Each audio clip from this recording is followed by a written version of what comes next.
I'm so excited, and I just can't hide it. I'm about to lose control, and I think I like. Oh, hey guys, how are we doing? Doing good. We waiting for you to lose control. Yeah, How did we I gain nearly it? lost control. We didn't even start, and I nearly lost control there for a second. Yeah. Anyway, hello, hi everybody. How are we doing? Welcome as usual to another episode of The Living Room. If you're new here and this is your first time, welcome. Thank you for joining us. We don't take it for granted that you decided to spend your Sunday afternoon or evening, depending on where in the world you are, with us.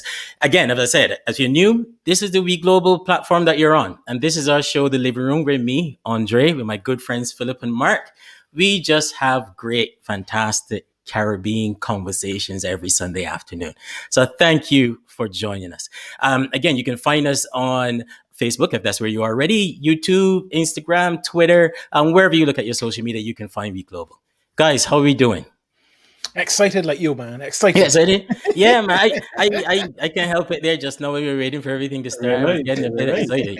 Yeah. You know how I get with these things? I get a little bit excited. That's all. That's all. That's one way to describe it. That's why it's just shouting out Liz, how you doing? Barbara, we see you. Nicole Joseph, welcome. Elme, thank you. You're always with us. Pat, how you doing? Eunice Thompson, how you doing? Camille, Robinson is in the house. Good night, Nicole. As well. Yeah. Marika and Blackman, mother-in-law. I'm behaving as usual. Bernadette, how are you? Carla, how are we doing? So, welcome. Thank you for joining us. What's going on, fellas? We good, man. We good. All is good. All is well. Phyllis here had a visit this week from the Prime Minister, man. Yeah, man. We needed to see him. I think it was good that he came up. Did he knock on your door personally? Not yet. Not yet. The floods, huh? The floods. Yeah. But we were quite fortunate not to be flooded out in our area as well. But yeah, the river did burst. Yeah. I sent you all a few photos. We saw that, man. We saw, it's that time of year where, the water just comes in, the rivers burst. And unfortunately, no melting from the hills and the mountains. Exactly. We're also quite close to the Peak District. Yeah. Oh, yeah. Hey, Karen Douglas, how you doing? But you see, you got a lot of snow too. Yeah, man. Oh yeah, it was lovely. Still coming down here, actually. You still getting snow? Yeah, man. You got none done by you, Barra? Man, we get the worst snow there ever. This is one of these things when the snowman, the weatherman pep you up for the entire week. Sunday, Saturday night, Sunday in London. And then it was the worst. It was so dreadful. You're getting ready to go out. You're like, the girl's ready to go out. Nothing. The snow stopped after less than an hour. It didn't even settle on the floor and it started to rain. That was it. Done. Wow. I see some people here sledging in the mud. Any excuse. Yeah.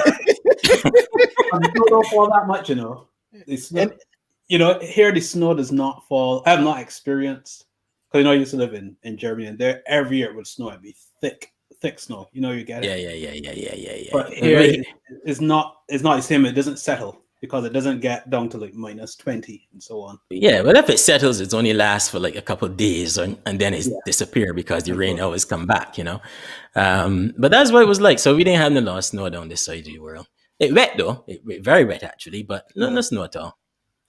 Oh, well, it was just one of them things this week, I suppose. And I became a classroom assistant this week as well, Have you? Yeah. Well, explain how that happened. Doing lots and lots of videos to help my teacher wife, Okay.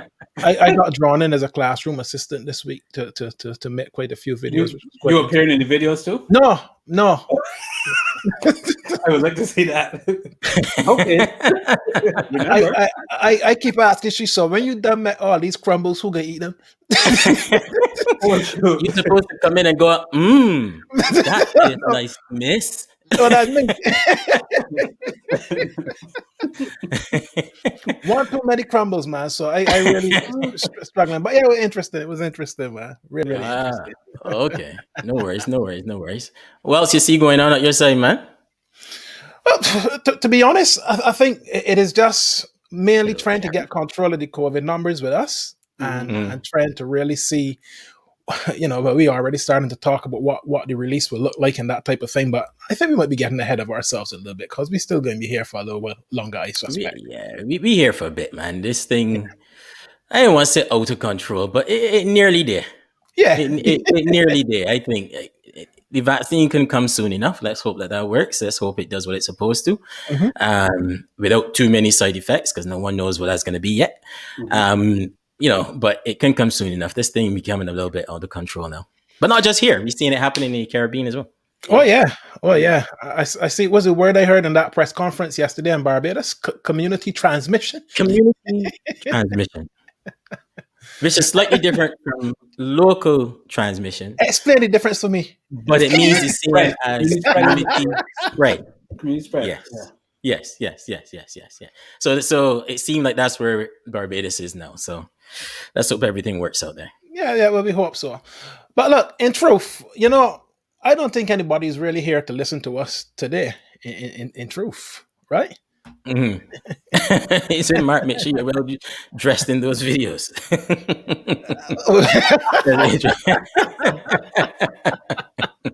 What were Adrian Law really saying there? I maybe he heard something about you. I don't know. Maybe he heard something. I don't know. Fair enough. So, this is an important moment for us today, man. So, people are not here to hear us talking, right? Yeah, I don't think, many people like to hear us talk in the beginning, but every now and then there's a time when people go like, all right, thanks for introducing yourselves. No, go on now. Get on to the main thing at hand, because that's why you ought to be here.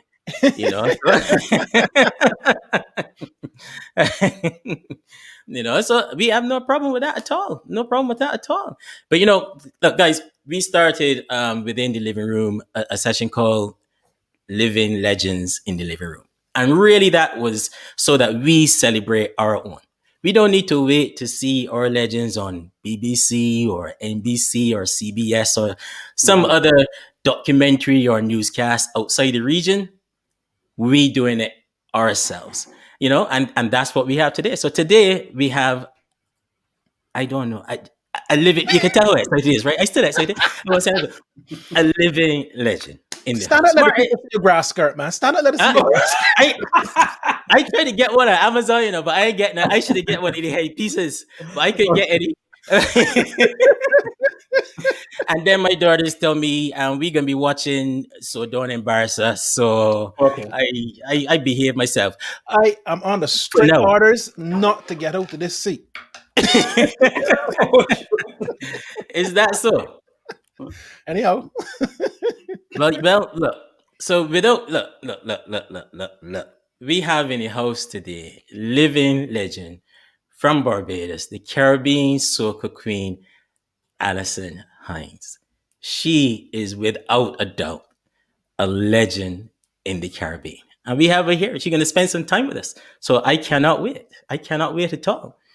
Anything you want to talk through there, Mark, about that? Why she's such a legend and how she's such a legend? Well, I think when people hear the name Alison Hinds, right? Mm-hmm. I think it is really important that they have to understand what we are talking about here by way of achievements.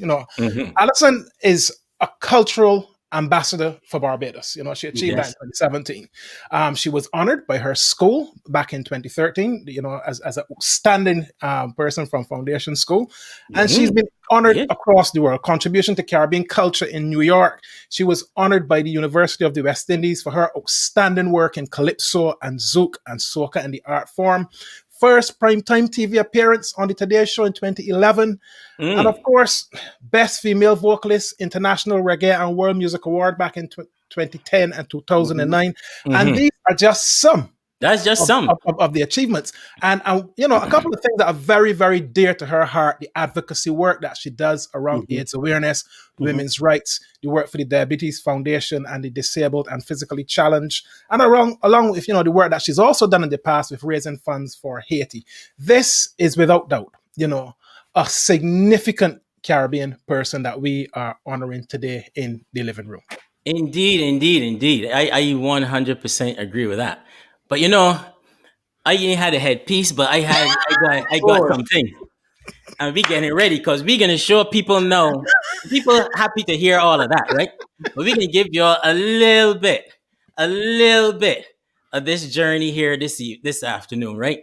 And we can let y'all know Alison Hinds, the legend. So don't let me start. Let me just go right now. Let me just start right here. So look. Get ready to wine. Get ready to wine. Kaluma ding ding ding. Namya lama de. Boko echana. Kapati echana. Dango echana. Ding ding ding. Namya lama de. Boko echana. Kapati echana. Dango echana. Tigre echama. Ding ding ding. Namya lama de. Mama ye do na mama ye do na damosaki. Baka wepina ye. Look. We ain't even making a sport, right? We ain't making a sport at all. You know, because we got more too. We showing you why. We showing you why. Just in case y'all forget. Just in case. Right? Everybody in the dance. Ladies in front. All the men. Wait. Hold on a second. Get up. Oh, y'all seats. I could see one. Get up. We ain't no talk today. We ain't making a joke. Come. Let me go. Come with it. Everybody in the dance. Ladies in front. All the men them behind. Well, let me go now. Wind your waist. Wind to the back and lock it onto me. Grind to the back and lock it onto me. Wind to the back and lock it onto me. Give me the juke. Wind to the back and lock it onto me. Grind to the back and lock it onto me. Wind to the back and lock it onto me. Yes, boy. Give me the juke. I wanna ride it. I wanna ride it. I didn't even stop. We're getting straight in. Now all down, pick up yourself and come forward, come forward. Ragamuffin, ragamuffin, ragamuffin, ragamuffin, jump up, jump up. Ragamuffin, ragamuffin, ragamuffin, ragamuffin. Look. And those are the ones y'all know, right? But there's some hidden gems. And for me, this here is a classic. Carnival morning. So let me walk on the down, down the road, hey! Can't wait till carnival morning, can't wait till the session start, can't wait till the Juve party, watch me tripping coming down there, my friends coming into party, we doing it night and day, we jamming down on the road, we tripping, whining on the highway, the music nice, the vibe is right and I'm walking up in a van, the music take control of me and I'm walking up on a man, we don't want no fight, don't want no fuss, we eliminating the stress, cause it's time to wine, no time to find the music, it's your happiness, because soca in the body, soca in the head, soca all around me, soca in the fete, soca on the highway, soca on the truck, soca in the body, just got me walking up, soca. Oh my word. That is something else, boy. That is a classic. Listen, if y'all don't know that one, add that to your playlist. See that song? Superb. Now, that was just a taste that we wanted to give y'all on the journey of Alison Hinds that lead to her being a legend of the region. But we can find out more. We can find out a little bit behind these songs and all kind of thing. We can find out more. So without any further ado, I want to see the comments go mad to welcome Alison into the Come living on, room. man. Come on. So that's what I want to see. So welcome her into the living room. Without any further ado, we welcome the soca queen, Alison Hinds. Alison Hinds. Hi. Hello. Yes. Hello. You catch all of that? Yes, I did. I caught every. I hope that did some justice, a little bit. That's just a taste, but I hope that was a bit of justice there. Yes. I enjoyed that. That was very cool. I like that. Very cool. Sweet. Indeed. Welcome. Thank you. Well, my hair hot now. I couldn't get it. I was on the orders not to get it, right? So I had tried my best without getting it. Right. You had to make the best of it. You had to make the best. Exactly. I tried to persuade some people to let me just show what I can do, Alison. But in truth, tell me if I ever get into this seat here tonight, I go sleep in the snow.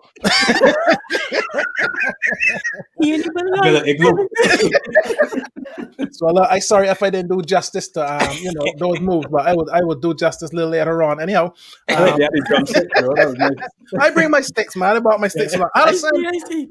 welcome to the living room. It's a privilege to have you with us this evening, man. Thank you. Awesome. Let's pleasure to be here. Thank you so much. Let's first of all make sure that everything is well. How are you and how are your family doing in this very difficult time that we are all traveling through? Mm-hmm. Everybody, overall, the family is good. We have been, you got this whole thing you have to take day by day, because to try to even project and go forward a couple of weeks, far less more, a couple of months, it's like things change very quickly. One minute Barbados was open and the envy of everybody is like, they're having events,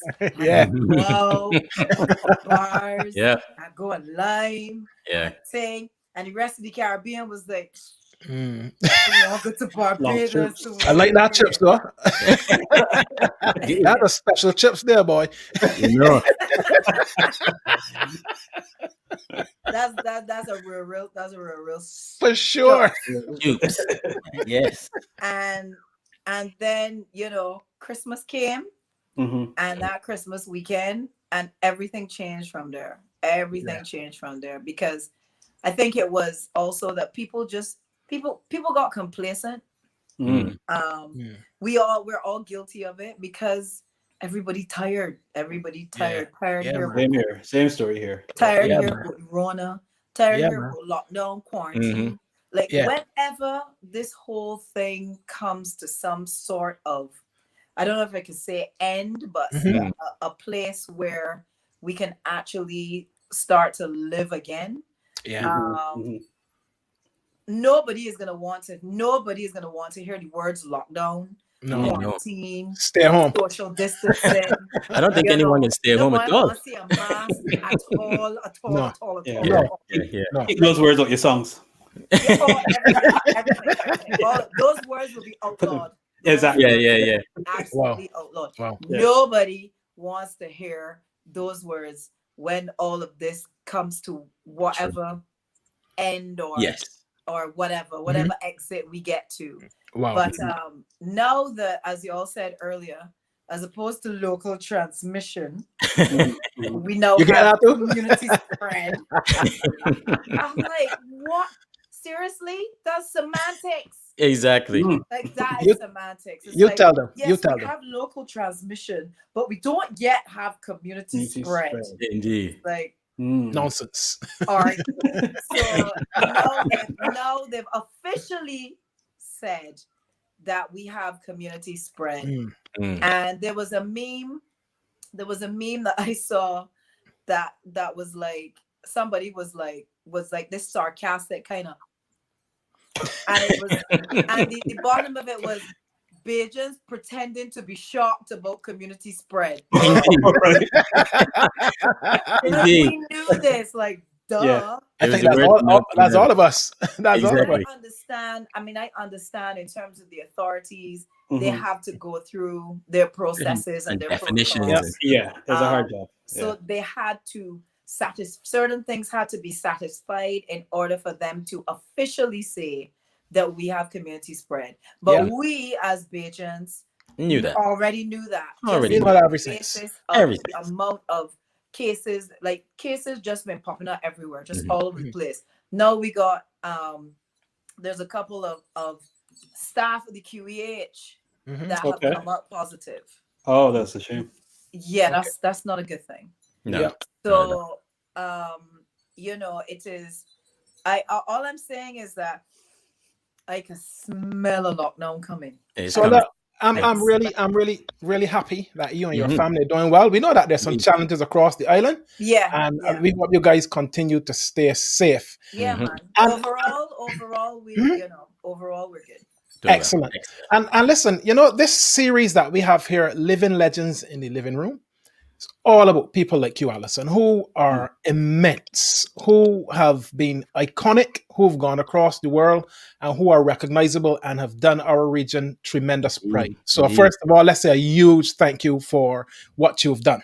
Okay, we haven't done any justice really with the achievements that we put up there in the beginning. Those are just some of them, but it just gives people an opportunity to see the breadth of what you've been involved in. Yeah. So we're gonna go all the way back to start. Let's get into it. Let's go back, because the thing that intrigues me is this 11-year-old girl. I want to understand what it was like for you growing up in East London as a young person. Between the three of us, we got 6 English children that are half Bajan as well, right? So we want to understand through their eyes. Tell us what it was like for you in those very, very early years before you even departed, when you were living out in West Ham. Yeah, I was in Plasto. Yeah. West Ham fan. I was close to West Ham at first, and then we moved to Stubbs Point, so we were close to Canning Town and all of that. Oh yeah. And as a kid coming up, I was very, very shy. Oh wow. I was very very much an introvert.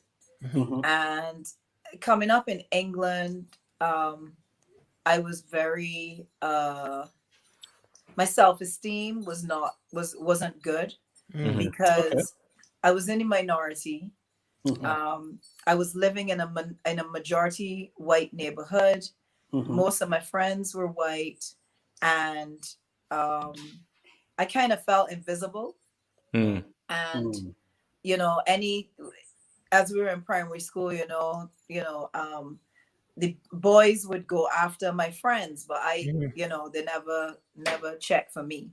So I didn't feel as though I didn't feel pretty in any way. I didn't feel, I did not feel any of that. And I experienced racism very early. At that time, that was in the 70s. And, you'll be walking the street and some little white kid would just be like, "Oi, gollywog," and just out of the blue, and not getting corrected either. What's that? And not getting corrected by parents or older people or anything like that. Yeah, there was quite a bit of that, and I had a teacher. I think it's only after, and I'm able to talk about it now, but for many, many years I didn't speak about it. I never told my parents. Wow. I only told my mom after I was an adult. Like, I never said anything. I had a teacher my last year of primary school before I actually left England to live here in Barbados. And there were 2 other Black kids in the class. And he used to pick on the Black kids, the 3 of us Black kids in the class. And I don't remember hating math until he came along. He used to, because your form teacher would teach different subjects. Of course. And he used to teach math, and our desks were not in rows facing the front. They were like in blocks. So the kids' desks everybody would be facing in. And he used to come and sit down right next to me, and we had these beta books, beta book 1, beta book 2. And when it would come to me and a problem, he would present me with the problem, and then would just sit there, and I would just sit there. And he would not try to help me. He would not give me any kind of assistance, like nothing. Really? And because I was such an introverted child, I just, I didn't know what to do. Like and once the bell would ring, I was just happy that the bell rang and I was out of class. And I would just kind of try to forget try to forget that. I remember he picked on a little girl. Her name was Beverly Moncrief. How do I remember that name, boy? Yeah, boy. These things stick with you. She had Jamaican parents. Okay. And so obviously, you know, strong West Indian accent and so on, but she had like kind of a mixed accent. And we were doing spelling words on the board. And he picked her to say the word ask. And that is a word that for Caribbean people that say ask. Ask. Yep. Ask your question. So she stood up in the class and she just couldn't say ask. And she kept saying ask. And he just kept drilling her and drilling her and drilling. And she couldn't do it. And obviously the more nervous she got, the more she was put on the spot, the less she was. There's no way, you know, everything, even if she could have tried to say it, she couldn't do it. And so even though I did enjoy, you know, a lot of my childhood, but those parts of it, you know, I was glad that I got the opportunity to come to Barbados. We used to come here every year. My mother and I would come every year. Right. And that's that, yeah. That particular year, my mom said to me, because I would always beg, I'd be like, I don't want to go back to England. You don't want to go back. Yeah. Sounds so familiar. Sound familiar. I would cry, like bawl. Like it was not, this wasn't just like sniffles. This was like, snot coming out your nose. Like I know some people here who would still cry when they're leaving Barbados. Exactly. Just as you represented it there. That year, my mother said to me, she said, okay, so we're gonna be living here. And I was like, please do not mess with my feelings this bad. And I was like, you sure? Like really? Like she was like, yes, we're gonna be living in Barbados. I was like, yes. I was so happy. I cannot explain to y'all how, because I fell in love with Barbados. I have family here. I just wanted to be Bajan. I wanted to be Bajan. I wanted to assimilate. I didn't want to have my British accent anymore. I wanted to be Bajan. I wanted to walk up. I wanted to do all of that. But did you feel Bajan as soon as you came? Because Bajan children ain't easy. So you turn up with your nice English accent. Not English Cockney accent. Exactly. Not just English Cockney accent. Yeah. In my East London, you know, Cockney girl accent. Yeah. I'm sure you get names like Elizabeth. Actually, I didn't, you know. Really? Kids used to love to hear me talk. So they would just keep asking me questions and keep talking to me to make me keep talking so that they could hear the accent, because they really love the accent. Okay. So you had a good transition. And by the time I started to go to school here, I had started to assimilate, so my accent had started to change. Right. So by the time I got into school, it was, I think it probably would have still been mixed. But of course, once I came in contact with Bajan children, that was it. Did you go straight to secondary, or did you have a bit of the end of primary and start? Where did you transition? Went straight to secondary because my mom. Foundation. Okay. No, I actually went to the Garrison first, and then I transferred. Okay, the Garrison. The Garrison. So, was it the Garrison got a different name now, though? When I came to Barbados, I was turning 11, so I actually went straight and did the 11 plus. Oh wow! You still had that? Cool. Yeah, I went straight and did the 11 plus. It so happened, you know, the timing. So my mother was like, "Go do the 11 plus," and I did it. And I went to the Garrison. I was just shy. I was like a couple of marks short for foundation. Come on, man. How much marks did you only come in entrance? Come. I can't even remember. Go ahead. That was like 311 or something. The 311 or something. So back in that day. Okay. Go ahead. You went to your Garrison. Yeah. I went to Garrison and then I transferred to Foundation. Wow. In third form. So I did first and second form at the Garrison, and then from third form to fifth form at Foundation. Okay. Is that where it started to seed your love for the arts and what's not? Oh, I love music from long before that, from as a kid growing up in England. I love music. I wasn't exposed to soca really when I lived in England. I was a very, very British kid. I was into British punk rock and all that. Yeah. Oh, wow. I loved the Police. Yeah. I loved ABBA. My mother introduced me to ABBA because she loved ABBA. And then it was like groups like Adam and the Ants and Madness and Madness and like real British rock kind of bands. You were on the right time, boy. You had to break that. Can't It's all right. Get straight with here fast. You had to break that, boy. So those were my early influences in terms of Queen. I loved Queen. Okay. Queen. I like Good show. I like Queen. And I still love Queen up to this day. Bohemian Rhapsody is like my favorite song. Love Freddie Mercury. Love that whole thing. And so I used to sing. I was a latchkey kid. So I had a key to the house from an early age. Wow. Okay. And because my dad worked shift, so he would work 1 week days, 1 week nights, and then my mom was working at like an office job. She was a secretary, and so I had to have a key because if my dad was working, if he was working days, he would not be home yet, and my mom. You know, we didn't have a car, so she had to catch public transportation home. Okay. So I would come in the house, let myself in.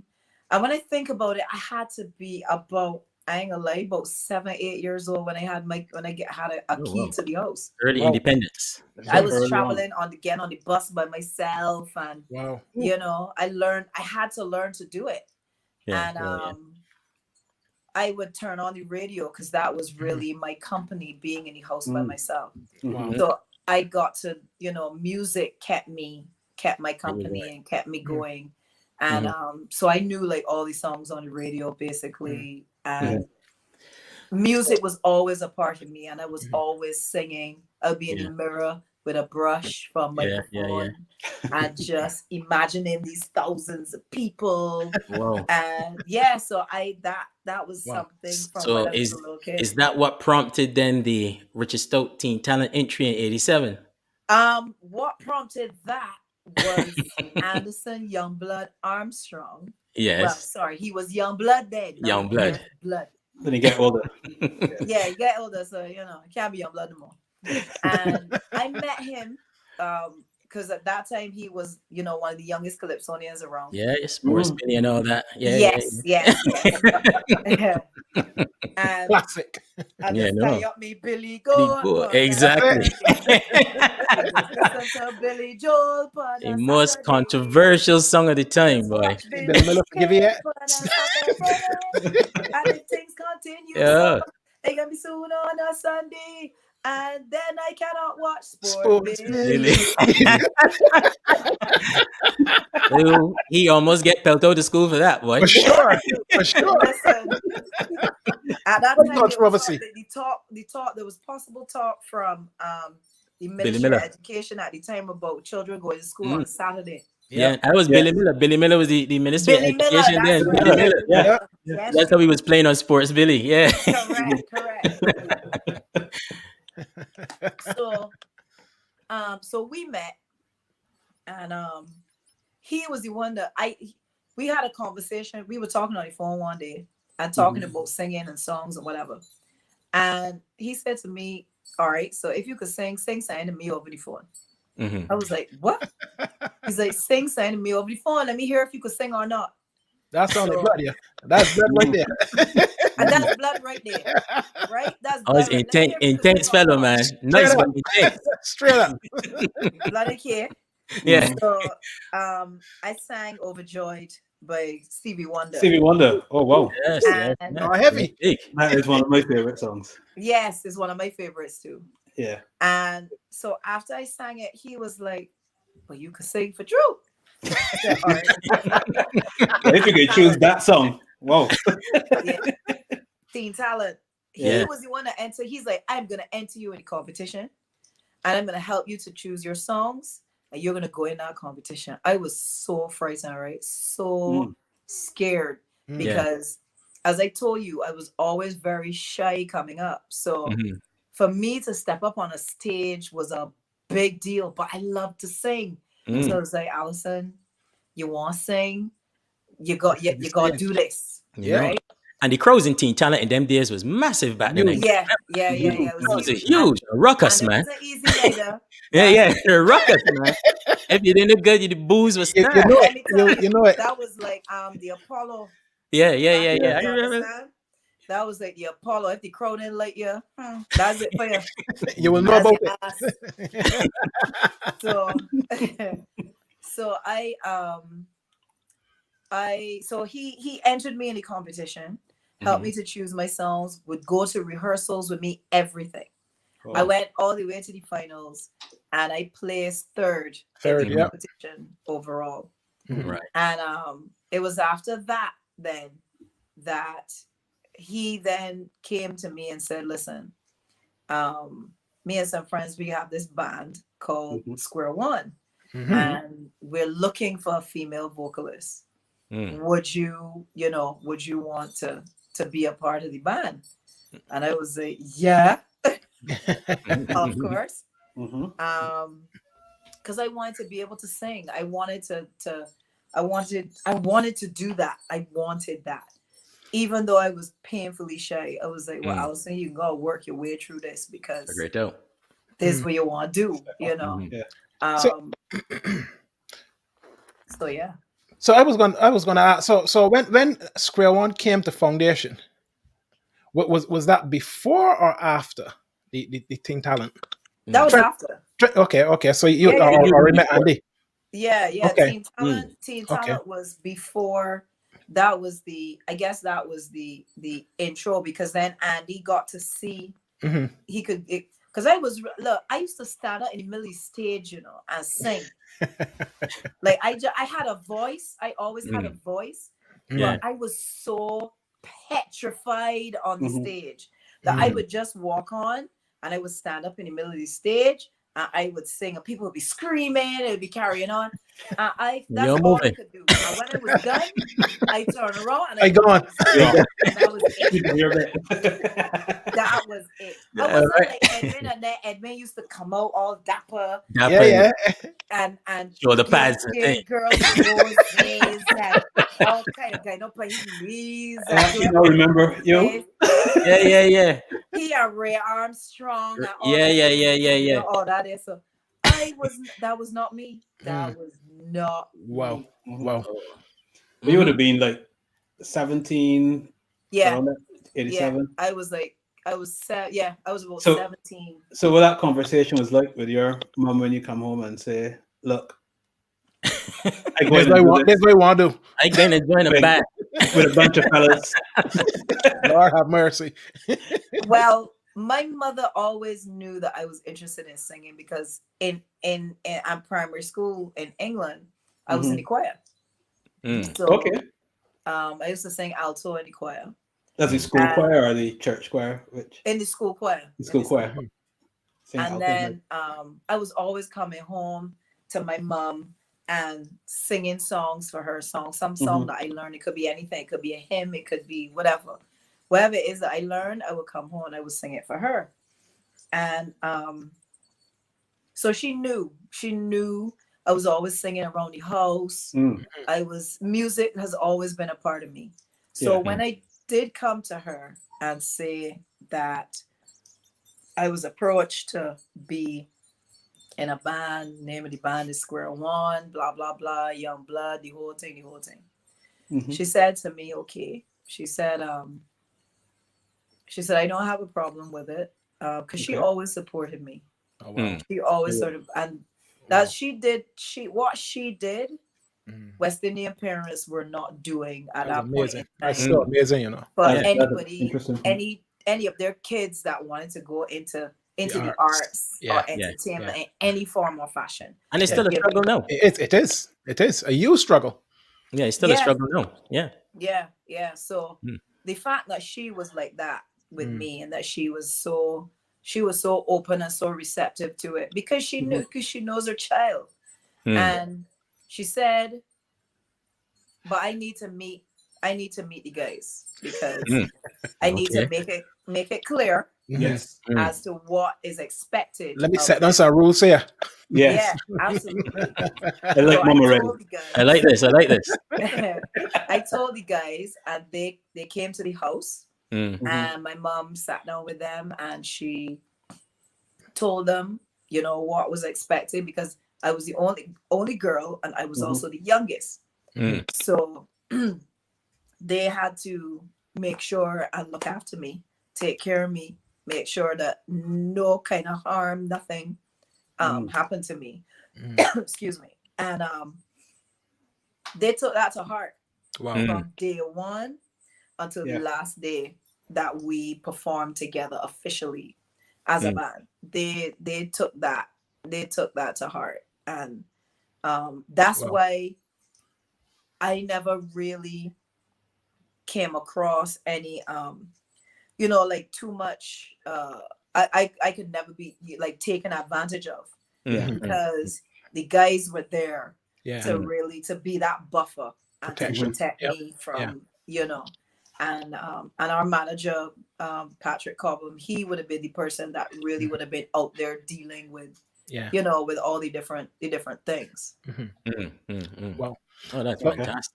Well, you know, Alison, I come from Church Village, and I remember the years of the band practicing in Sammy House next door to the supermarket on Friday nights. No longer there. No, but those were some of the amazing times of the band going on its journey.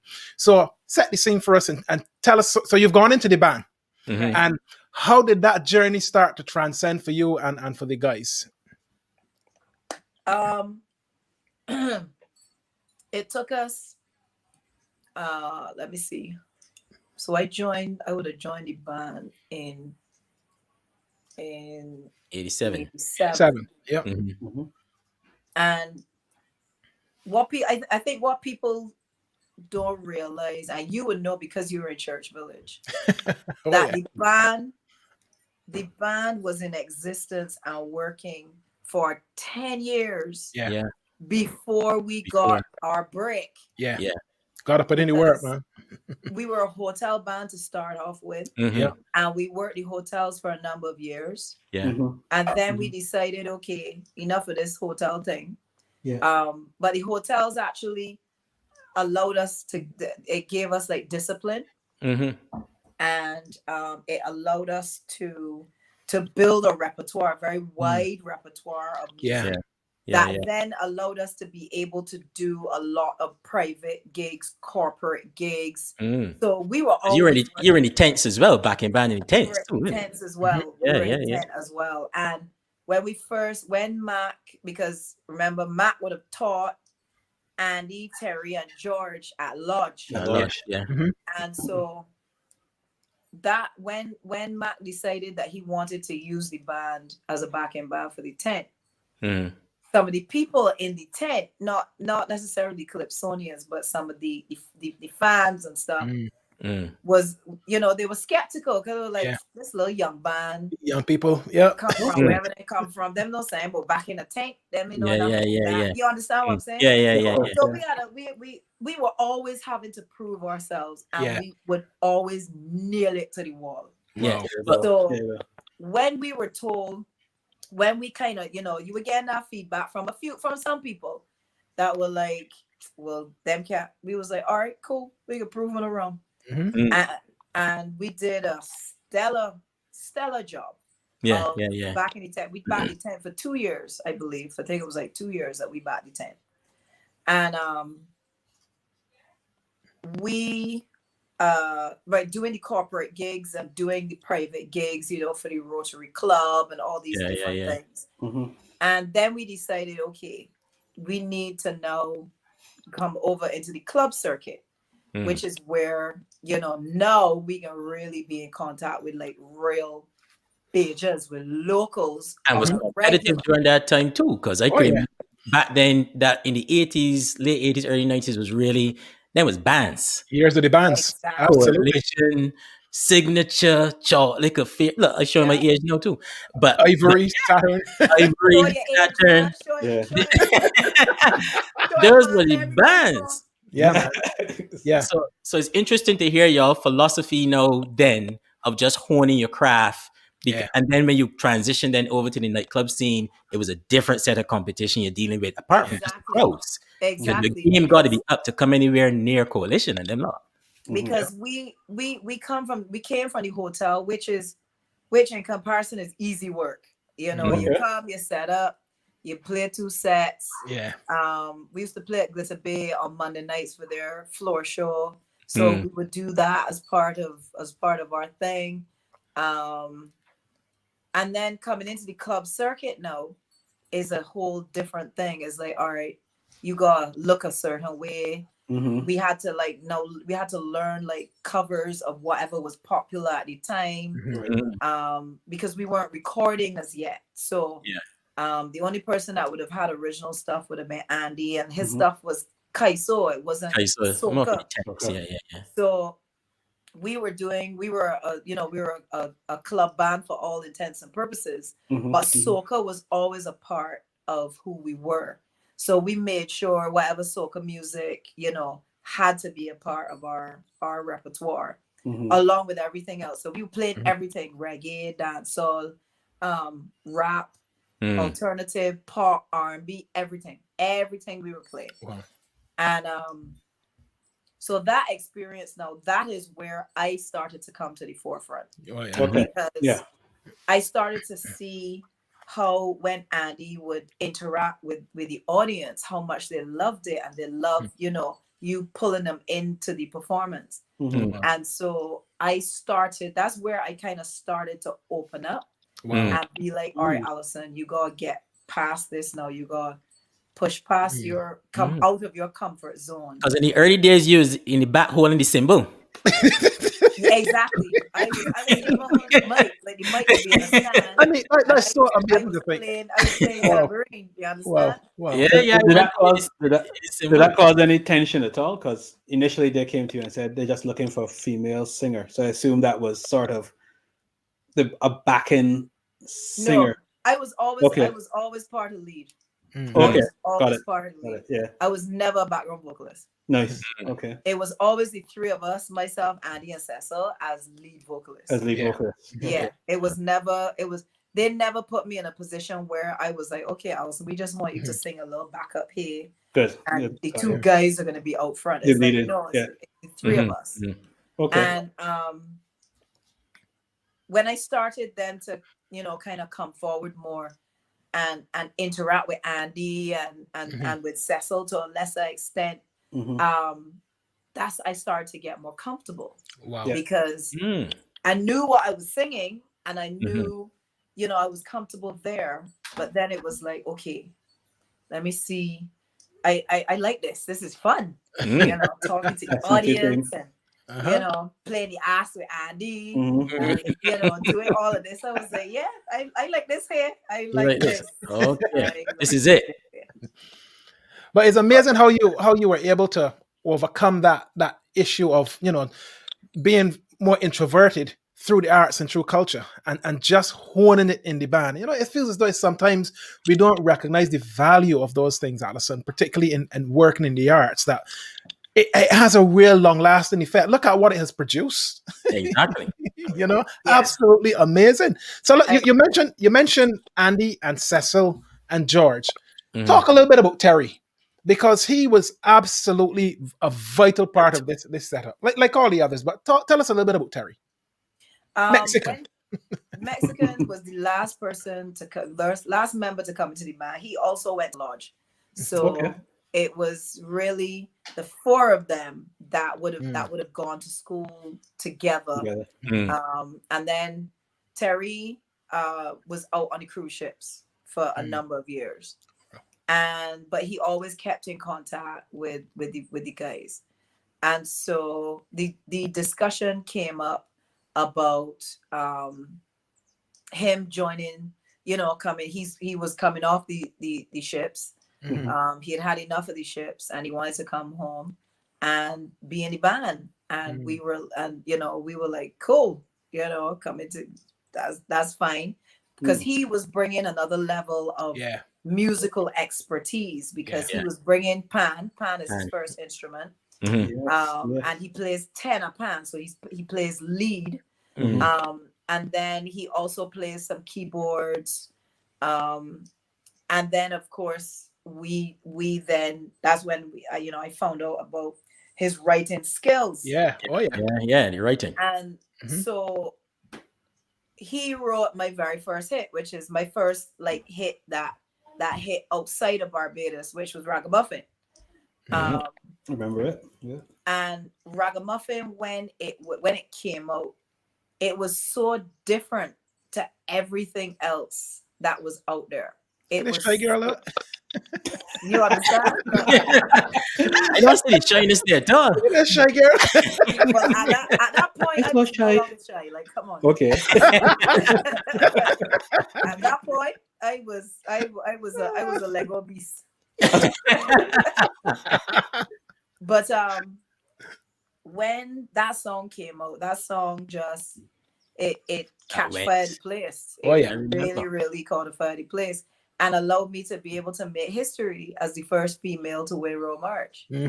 So it was. I remember Terry came to me. He said, "Listen, I am going to write," because I had some other songs before that, but they were written by Trinidadian writers, and the album was produced by Trinidadian, by Kenny Phillips, who became a longtime friend of the band. And that's when we were still on Ice. We were on Ice Records. What's his name? What he name? I don't want Eddie Grant. Eddie Grant. Sorry. We were on Eddie Grant's Eddie label. Grant. I was waiting for you to get it. I knew it was but Eddie Grant, yes. Eddie Grant's label. So we had done an album, but because it had it was more Trinidadian influence and sound than us. And so that was where like Palin Song and some of the others came from. And when Terry came into the band, I remember he said to me pointedly, he was like, "Alison, I'm going to write your first party song. Wow. I am going to write this song for you, and this can do it. This can do it." Done at the place. And he knew it. He knew it because Terry studied the musical landscape. He studied, what was happening in soca at that point in time. At that point in time, it was jump and wave. It was jump and wave and flag in the air. Yeah, that was everything. And Terry was like, "All right, we ain't going there. We going here." Yeah. And Ragamuffin was born. And when that song went out, it just caught people. It just absolutely caught people. And then during the crop over season, Terry called me and he said to me, "All right, we getting back in the studio." I said, "For what?" "We getting back in the studio. We gonna do a reinversion for Ragamuffin."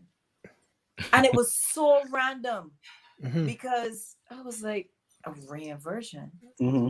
And so we went in and I did Ragamuffin, jump up in the rain, and we put out this reinversion, had all the thunder noises in the background, the whole thing. And the song was just, it was unstoppable at that point in time. And I remember like all the van men and things used to tell me, "I used to catch mine." I used to catch mine on the bus. And all the van men was like, "Yeah, Alison, that tune for the road. You want that tune? Ting. And I entered Party Monarch that year, and I came second to Edwin.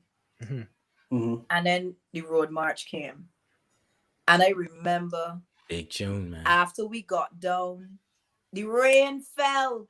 Hey, that day. I'm gonna help you out. Ragamuffin rain dance, yeah, right.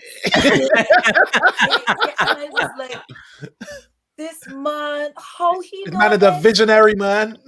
He knew it. He knew it. You was a weatherman. You was a meteorologist. Like, I thought you were supposed to be a musician. Yeah. But it worked. It worked so well. Indeed. And we got down to, because we used to play for Power by 4 on the road, and we got down to Spring Garden, and we used to park in by Mount Gay, and I remember sitting down, eating, and hearing the trucks as they coming down Spring Garden. Every single truck that came down the road was playing Ragamuffin. Everyone. If they were playing the original, they was playing the rain dance. And I was like, this is, and the next morning was when we heard that we had won the Road March. Wow. What was that feeling like? I was like, wow, like I win sang. I win I win a road march, a road march. Indeed. That's amazing, man. Coveted thing in Barbados, Oh, yeah. But it's interesting because, like you were saying earlier, this is like 10 years after. Correct. Yeah. After you guys put in the work, Correct. When we think of the Square One years, it kind of spawned all of this. Yeah. Wow. Look at the catalog, some of it. Yeah. And this is some. Yeah. So I can only imagine over those 10 years, Alison, y'all must have had some conversations like, wanna show this working? Listen, we had that conversation real early, my dude. Very early. Okay. When we were still a hotel band. We were just starting in the hotels on the hotel circuit. And we had our first gig, our first job was actually at Glitter Bay, and we kept that job basically for the 10 years before we crossed over into the club circuit. But that was our first gig. And we had to have that conversation early because we had a vision. And it was like we sat down and we were like, because some of the guys still had day jobs and stuff, right? Yeah, and that's okay. And we had that conversation. We said, listen, if we really want to be serious about this thing, we gotta make some decisions. And one of those decisions is the guys that have day jobs are gonna have to give them up. You're gonna have to give up that security sacrifice of a day job, of a regular paycheck to and sacrifice and let us really go for it. Give it our all, because if you don't give it all, true, you'll never know. You never know. We were young enough that we could give it our all, and if it didn't work, you would still be able to go on to something else, right? Okay. And that's why I asked that question, because they got so many young people right now that probably waiting for their break and wondering, should I bother with this? You probably got some parents that looking at them going, listen, get out there and do something and find a real job. Put down the guitar, put down the piano, the keyboard, get a real job. So that's why I asked to find out, what y'all thought process was and the encouragement that you can give to even younger folks who might be here right now. Yeah. It doesn't necessarily, as I said, we were working and honing our art for 10 years before Ragamuffin came on the scene. Yeah. And from there, we basically were a hit machine for the next few years. Yeah. Yes. But we were working all of that time because we knew what the direction was. And everybody was going, all of us were headed in the same direction. So however we was a thing, I think at one point, I think we was getting like I think we was getting like $60 each to work. After we split up the paycheck. Per gig or for a gig. Okay, well. After we break up after we split up the paycheck, it was like each we got $60. Yeah. But that is the tunnel you have to go through. Yeah, that was at the beginning, right? Once we had started to build, then we made other decisions. So now you have to make financial decisions. So one of the financial decisions that was made as a band, and what also was different with Square One was that the members owned the band. We had shares in the band. The manager did not own the band. The manager was working for us. So we were paying him a salary to do that job. Right. But we were the ones that owned Square One. And so I like that setup. We made the decisions. So it was like, okay, we need to make this next decision. Are we just going to get paychecks, get paid for gigs, and just divide the money? Or are we going to now get a Square One bank account and put everybody on salary that you can put aside money? And so you're not just kind of just taking all the money and, spending it, doing whatever. Yeah. So we decided, yes, we want to have an account. And so two people, it was Andy and Patrick. They had to be the two people to sign each check. So one person could not, I like this. I like hearing this actually. Keep things above board. Yeah. So the two of them both had to sign the check in order for it to, to be valid. And we set that up. And as we were working hotels and then clubs, obviously in clubs, we were making more money than what we would have been making in the hotel circuit. And still getting our same salary, getting so we were getting we were getting a salary, and the balance of the money was being put into an account that we could look at investing better equipment, that kind of stuff. Right. And so we worked our way to a point where, and gradually you buy different pieces. And as we started to travel, we would, go to gear, music stores and we would buy gear. You buy keyboards, you buy, here in Barbados. Cases and all that. Yeah. Eventually, Square One owned all of our equipment. We owned all of our stage equipment. Wow. We had front of house. We had monitor system. Whoa. We had two mixing boards. We had everything. We had the full setup. We did not have to. Once we got everything until we were renting speakers, and then we bought our own speakers. So then we didn't have to rent anything from anybody. Whenever we go to work, it is all our stuff. It's all your stuff that we bring in. Yeah. So, but we had to work our way towards that, and that's what I'm saying. It takes time, and because in this time, everybody wants everything now. Yeah. They want it instantly. It's like, okay, I'm going to go and I'm going to post my video online. And I can blow up. I'm going to get and it's going to happen. 10,000 views. Yeah, I can blow up. Somebody's going to see me and I'm just going to become a star. Yeah. And it's not necessarily like that. Yeah. And the thing is, what you put online and when people actually see you has to actually match up too. Very true. Very true. So you can put out all these great video content, but then when people actually see you in person, they're like, okay, well, this is the same person. Indeed. This ain't somebody. Exactly. And it's like you have to put in the work. Even if, let's say, you put out a song and somebody sees it or somebody hears it and you get signed, the work got to start. You still have to put in work because you cannot just exist on that one song. That one song got you in the door. Yeah. After that, it is for you to put in the work. Nobody else can put in the work but you.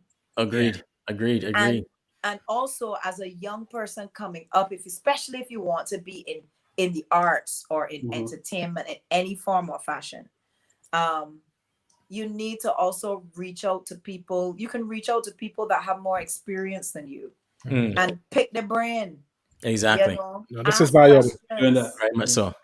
Very much so. Very valuable. No, we say this is valuable stuff. Really, really, really valuable. And to everyone in the audience, if you that's watching, hit share so that other people can come in and hear some of this conversation, because I think it's really valuable. Even tag a young artist, that's trying to break in right now and trying to make it. Because I think hearing from people and our legends like Alison is really, really a good thing to help some of the younger artists understand, the journey and what it's like. I want to take you back a couple of years, Alison. Take a look at this. I'm tired of romance. I've heard too many times to take another chance. Hey, if I trust you with my heart, will you hold it close forever and ever? Don't turn away. I don't think I can make it so. I want you to stay. I don't know if I'm strong enough to get away. Look into my eyes. Can't believe I'm falling. Seems to me that we belong. Tonight I just need to hold you in a song. Woo!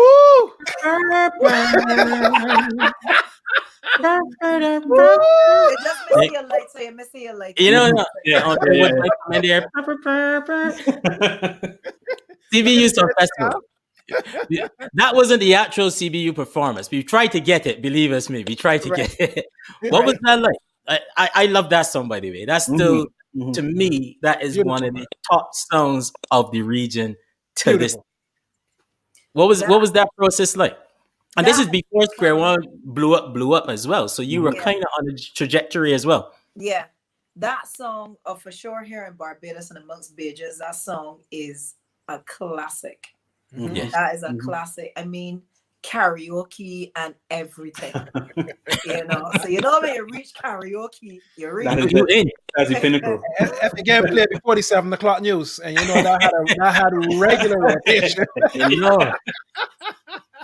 And it was that was actually, because that would have happened before Ragamuffin. Yeah, that was the first time that I won anything ever in life. Oh, wow. And it was put together by Robert Weeks. May he rest in peace. Robert was the entertainment manager at Glitter Bay and Royal Pavilion. And so it was through him actually that we were considered for the job for Glitter Bay. And then he started working with us, and he was very much into like the image and stuff and making us look like a band, because we used to wear uniforms and we would look really together. And he was the one that came to me and he came to myself and John and said, okay, we've been sending people to CBU Song Festival, just randomly sending singers and not getting any results. So there was that conversation was had at some point, and at that time Vic Finance was the head, I believe, of CBU. And so it was decided that they were going to create a competition, a local leg, have people submit their songs, perform them, choose a winner, and that way that you're getting the best to send out to represent for the country. Okay. So that was the first year we did that local competition as well. Yes. I didn't realize that.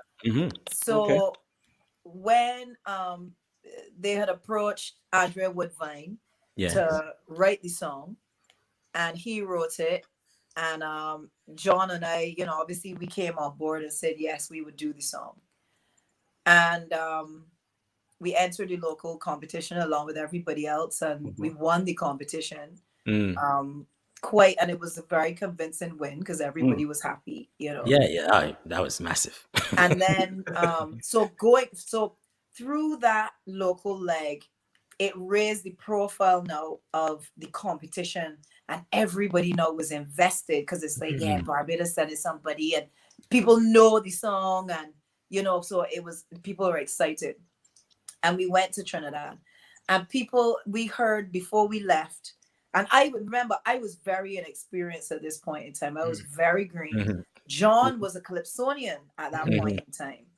And so he was the one that had the experience under his belt. And people were like, "Ma, when the can't go to Trinidad and win nothing, the Trinidad sing 11 and win nothing, blah, blah, blah." And you know the Bajan Trinity. Yeah. We know it well. Yeah. So John said to me, Alison, we're going to win this competition and come back. I was like, okay, cool. And so we flew to Trinity. We did a rehearsal with the band. We did some rehearsing actually, obviously, before we left, just to fine tune some things in terms of the presentation of the song. And went to Trinidad. And of course, the judges are regional judges. So it was held, I think it's held in different countries every year. Yeah. Kind of like the Eurovision song contest. And so we went, and I remember that night, the night of the competition, I was really nervous, very, very nervous. Wow. And John was the person, like, I had to kind of feed off of him, his confidence. And I was like, all right, Alison, we gotta go and do this. We know what we're doing. You know, you got everything down. You know the song. Just, you know, I just waiting in the wings to be announced. Every butterfly in the world was in my stomach. And I was like, all right, Alison, this is it. This is crunch time. This is it. Gotta do it. You representing for your entire country right now. And we're watching. We stepped out on the stage, and you know, just kind of seeing John kind of put me at ease because I felt comfortable. We knew what we had to do. And then when Andre started to play the saxophone and walk up, well, that was it. Yes. I remember that. That was it. That man was going tongue on that solo part, man. That was it. I was like, yes, this ginger-headed white Canadian boy is walking up. I'm here for it. Yes. And John and I, you know, that really like raised everything. And when John and I then continued, and when we were finished and we came off the stage, it was only one winner. People backstage was like, y'all got this competition. Yeah. Y'all win. I was like, I don't know. I ain't even trying to put myself in that space, right? Yeah. Of course, the announcement now, and we waiting and you biting. And when our names were called, I was so ecstatically happy. We get on bad too in Barbados. Man, mad in Barbados, man. I know. We were so ecstatically happy. Wow. So happy. John, myself.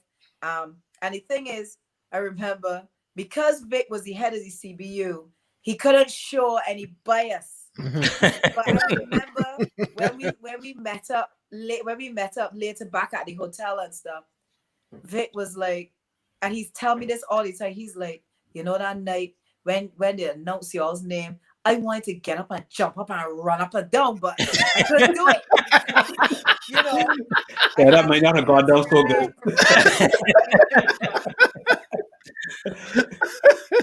But it was a great night. It was a great night for us. It was a great night for Barbados. It was, yeah. I think it was a great night for the CBU because I think after that year, the level of songwriting and the songs that went to the CBU was completely different. Yeah, absolutely. Completely different after 1992. And it ushered in a great time for Barbados too, because I think we won like 3 or 4 the next 5 or 6 years. Yes, we did. Yes, we did. Yep. Carolyn Leacock and Corinne Clark and a few others, you know. So I think Kim there. Kim Yes. Yeah, we won quite a few there. So that was actually a good time.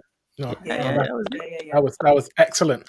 And you know, Alison, you came to a point then where in 2003, I think you had a break from the band, so things were starting to change as we come to the end of the Square One years. Tell us a little bit about how that transition started to come about for you. Well, what really brought that about was pregnancy. To be very blunt, that has changed a lot of things. Yes. I was trying to be a little bit gentle. You see, I don't want nobody out there saying, "You see that red one there? You see, man. I know what he's talking about." Now it's direct. Always up your business. Always up your business. Go ahead.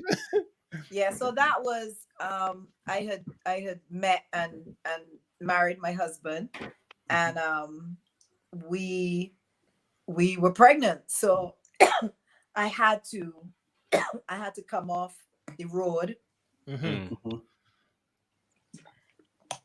I had to come off the road, but I actually performed. I performed with the band until I was 6 months pregnant. Okay.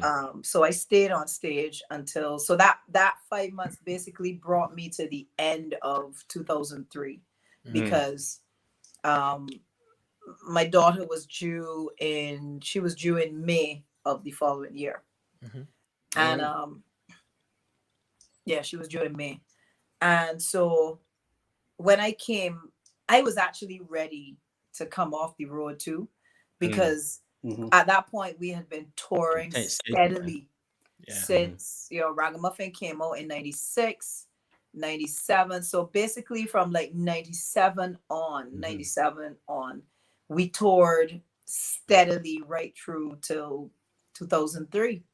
I would record at the same time too, because lots of music came out after Ragamuffin between then, so it was a hectic schedule. Yeah, we were working hard. We were touring, and we would bring out a full album every year with like full album, 26 songs on it. You know what I mean? Yeah.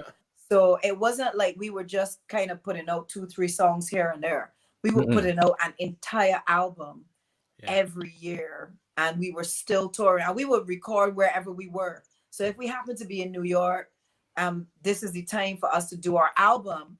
We will go into a studio in New York, record some songs. Then we end up in LA. We'll find another studio there. Then we'll be in St. Vincent. Then we'll be in London. So our album had to be done. The bulk of it would be recorded in Barbados, mostly between Slam City, which is Chris Allman, and Chamber Studios at the time, which was Nicholas Branca. So really between those two, and Peter Coppin, Masterpiece.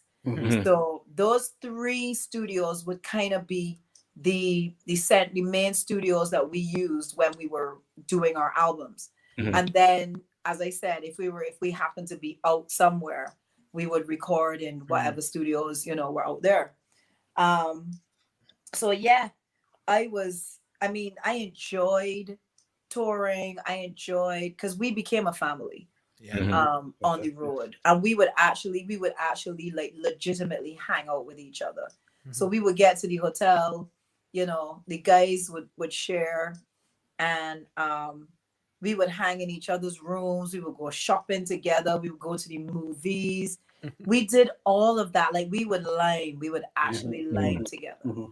And I think all of that what made the cohesiveness of the band on stage. You started on stage. Yeah. Because we knew each other so well. It was genuine. Oh yeah, absolutely. And we were comfortable with each other. Yeah. And so by that time, I was at that point where I was like, okay, yeah, I'm ready to go. I'm ready to have a family. I'm ready to, you know, to do that. And I then, you know, obviously announced to the band that I was pregnant and all of that. I was gonna ask about that, because Square One was kind of at the peak of their powers, 2003, about to go up, probably where no band in Barbados had gone before, kind of. Yeah. What was that conversation like? Well, it was something that I guess the guys would have figured would have happened at some point. And and they all, they knew Edward, and he was around the band and so on. And actually, no, I got married after that. After we came off the road, after I came off the road, then we got married, and then a few months later, Saharan came into the world, and I decided that I wanted to stay. I wanted to be home for like a year. I didn't want to just be home for like 3 months, 4 months kind of thing. I wanted to have that time to catch up myself and also to bond with her before I started to go back out on the road again. And it was during that time that I kind of had a decision to make as to whether I was going to continue with the band or if I was going to go solo, and just do my thing. And it was a difficult. It was difficult in some ways, but it was easy in others. And when I say easy, I don't just mean I was able to just kind of pick up and leave. But I knew that I wanted to have the flexibility of being a solo artist, having a young baby, and being able to really have that more control. And the parameters were very clear for you. And I didn't feel like it was fair for me to go back to the band and then say, well, okay guys, well, I can't do this gig because I got to do this with Saharan, and because it's different for a mom than it is for a dad. And by then you were a major part of the band as far as some of the key hits and stuff as well. Correct. So I had my star had risen in its own right as well. And so I kind of had that decision to make. And I weighed the pros and cons, and the guy that was my former manager, Van Gibbs, I remember talking to him about just kind of weighing things, and he never told me you need to leave the band. He just said just look at it realistically, weigh the pros and cons, and just think about what you want to do and where you want to go. And I made the decision and I knew that it was going to be a difficult thing for me to tell the band. I can imagine. And it was difficult. And then we did our last performance together as a band at the Boatyard, and made the announcement and so on. And I kind of then Roll It Gal came into being. Don't go there yet. Don't go. Hold on, Roll It Gal. Hold on, Roll It. We setting that up. You know what you're saying, right? Hoops. Hold on. Hold on. Come back here. But yeah, it was sad. Because I had grown up with them from a teenage. We'd all grown up together. Teenagers. We were all teenagers together. And we grew, and everybody went through all the different things. And the same stuff that you go through with your family is what we went through. Marriages and divorces and kids and all the different things we went through growing up together. So it definitely was, there was a mourning period. There was definitely a mourning period for sure. Wow. I mean, even when I thinking back now, you were just telling that story, you realize there weren't very many female band leads of your status back then. Correct. Correct. And it's like, you were the first, and even thinking about Calypsonians and stuff, they had some big names, obviously, in Trinidad, Singers Dandra, Calypso Rose, Denise Plummer, that kind of stuff. But you paved the way for Fayan Loins, Destras. We saw what you did with Patrice Roberts again, and even Young Nala and stuff. So that's really interesting. But I told you Hups there for a second because you brought us really nicely to this juncture here of pre-2007, because up till then everyone knew Alison Hinds, and it's almost as if you were like the queen in waiting, but at some point you went, you know what, I take in my crown. Pass it. Let me see you raise your hand and put them in the air. Put them up, put them in the air. Hey, hey, pass it. Let me see you raise your hand. Show me. Put them in the air. Put them in the air. Now jump, jump, jump, jump. Jump and let them see love and unity. One big family togetherness.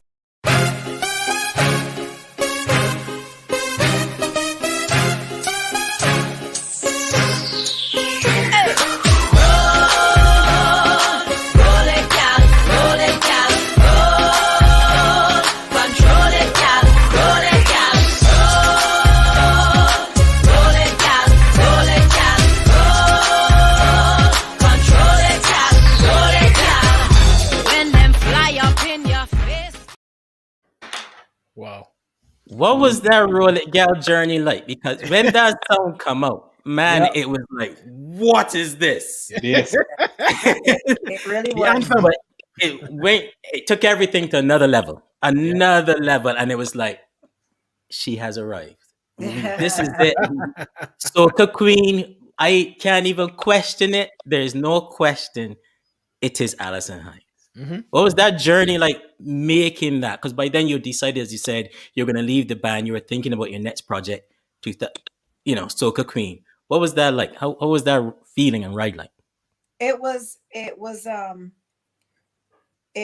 scary in ways, because now I wasn't gonna have, my guys around me that I've had there for so many years. But it was also exciting because, now I was the boss lady, and making more decisions and, being more a part of everything. And I remember my former manager had said, we need a song to bring you back out there, in a very real way. And I see in somebody chat, people are like, yeah, Alison is we1 too. She's at Trinity. Yes. What you know? That's my second home. Y'all know. Second home. Nah. Definitely my second home. But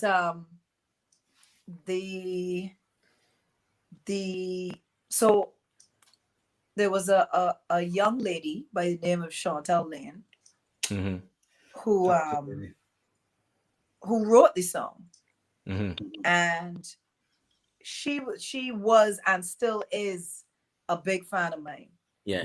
And she also is now, an amazing songwriter. Singer-songwriter. Yeah, right. Chantel. Yeah. In her own right. She's done pretty well, yes. And she's real sweet too, on top of all of that. And she wrote this song, and she actually told me the story behind how she got because what I thought and what it actually was two different things.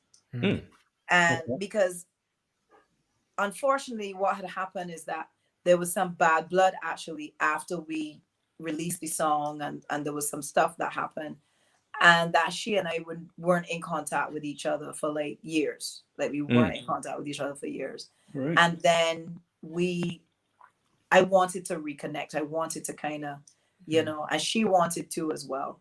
And so we reconnected. And since then we've been really, really good. And I'm glad that we did that.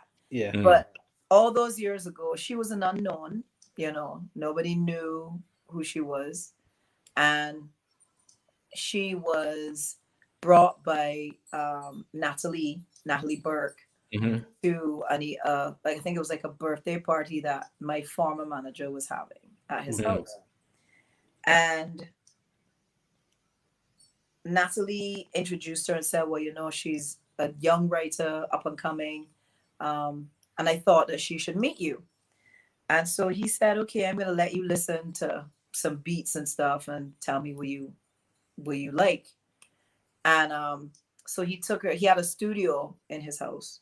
And so he took her to the studio and started playing, you know, different beats. And Shell Shock, may he rest in peace, used to send like CDs with just, because he used to build beats all the time. By the time he was with he was working with Ecstatic, with Marshall and Ecstatic. But he had a good relationship with Van. And so he would send him, you know, just send him beats and say, well, you know, just listen to them, see if there's anything you like, whatever. And so he played some of this stuff for Chantel. And the music for Roll It Gal, she heard it and she was like, oh, that spoke to her. And so she said to him, she said, that piece of music, she's like, that.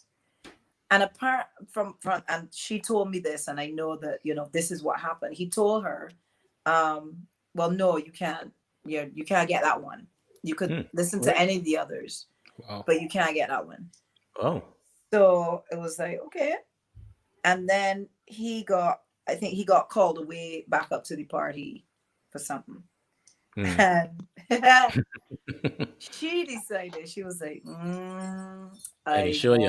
I need to have that piece of music. But nothing was labeled on the CD. So she had to like quickly run through it. She got a CD. She had to like try to like quickly run through it and see like, okay, it's not that. Okay, it's not that. Okay, it's not that. And she was trying to get it quick before. And she found it.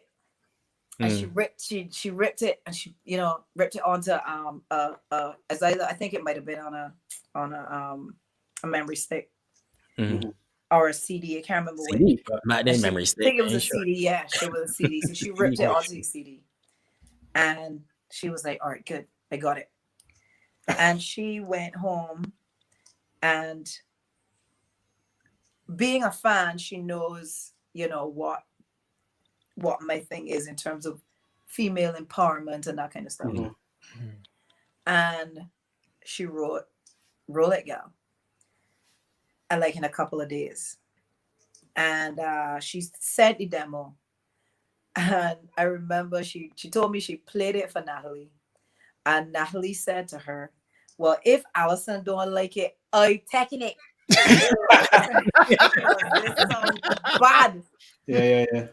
And when I got the demo, I remember going to Chris and he played the demo for me because she sent it to him.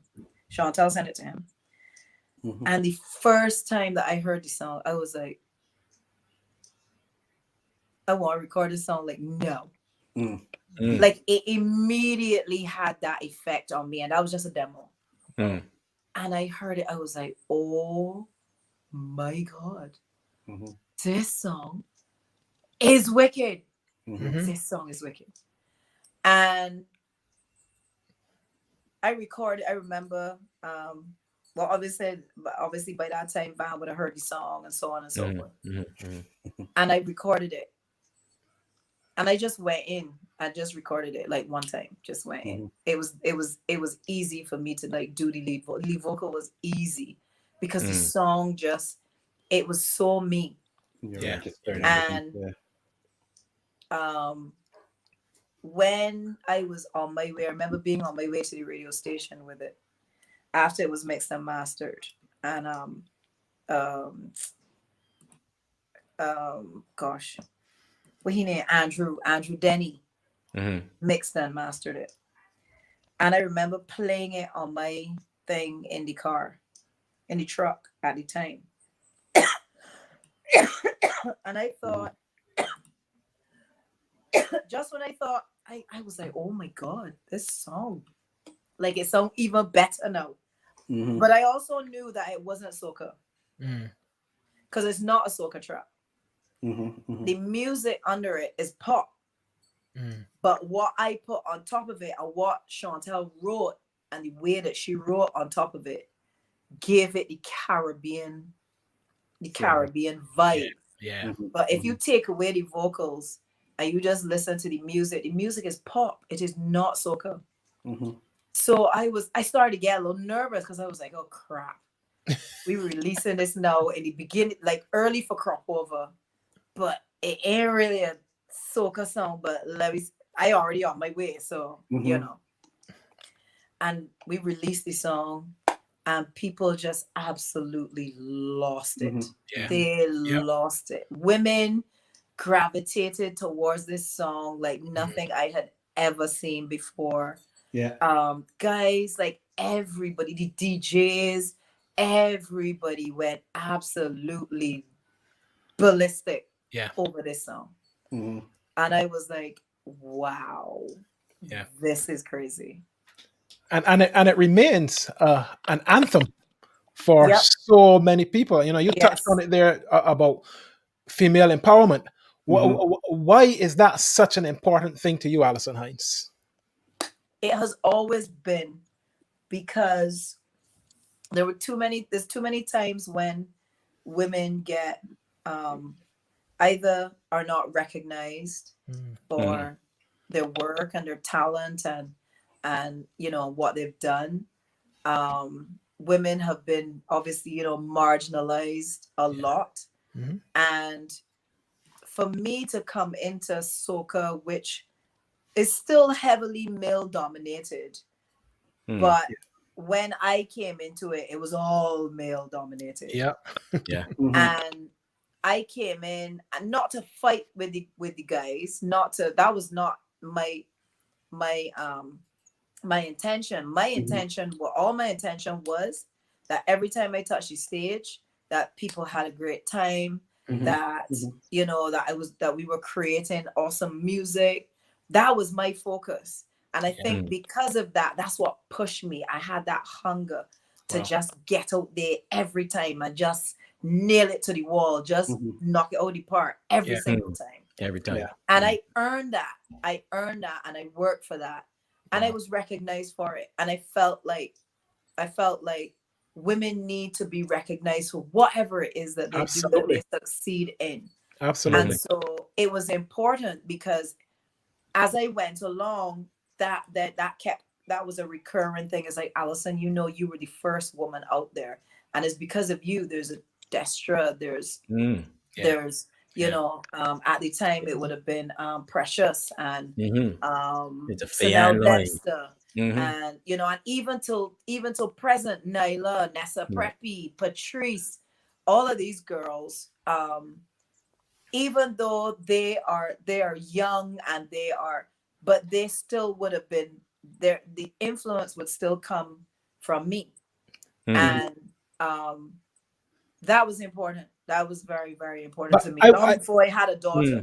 I would take that further. Alison, because of you, there is a Rihanna. Okay? Yes. Because she grew up seeing you. Seeing you. She did. And actually, when at the Buju concert, I saw her, because I've seen her a couple of times over the years. And you know, she had a big bodyguard at the bottom of the stairs.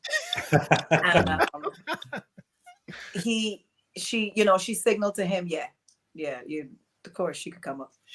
So I went in her box, and she came, she hugged me up. She's like, oh my God, you look so good. How is you still looking so? Hey. Real Bajan, real. Yes. Yeah. She is unapologetically Bajan, and I love it. Yes. So where we can see the collaboration there, though. Well, that's what the whole Caribbean waiting for too, you know. I know. Alison Hinds and Rihanna, we all waiting for it. We've been putting it out there, you know. Put it out there. It got to happen. I think that will match at the place. But she did say to me that night, and I really felt humbled and very and appreciated. Yeah. Because, you know, it wasn't for nobody to know or to hear or anything like that. She was like, you were a big inspiration to me. She said, you were the first female performer that I saw have success outside of Barbados. Yeah.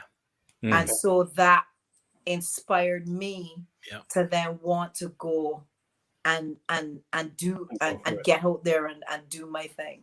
And when she told me that, I was like, I truly appreciate that. I really, I appreciate, you know, that you feel that way, you know what I mean? And it was completely, you know, unbidden. It wasn't, you know, this was an interview. This was just she and I talking. And it was, and I thought that was, you know, that was very sweet of her to say that. When we were talking about female empowerment there just now, you slipped in, and I have a daughter as well.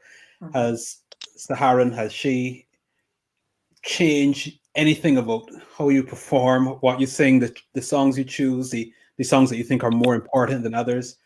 Has having a daughter, having a child, let's say, being a mother, being a parent, what has that done? It definitely changes your it changes your view on a lot of things, and I guess you're more aware, I should say, of things in the world and music wise and so on.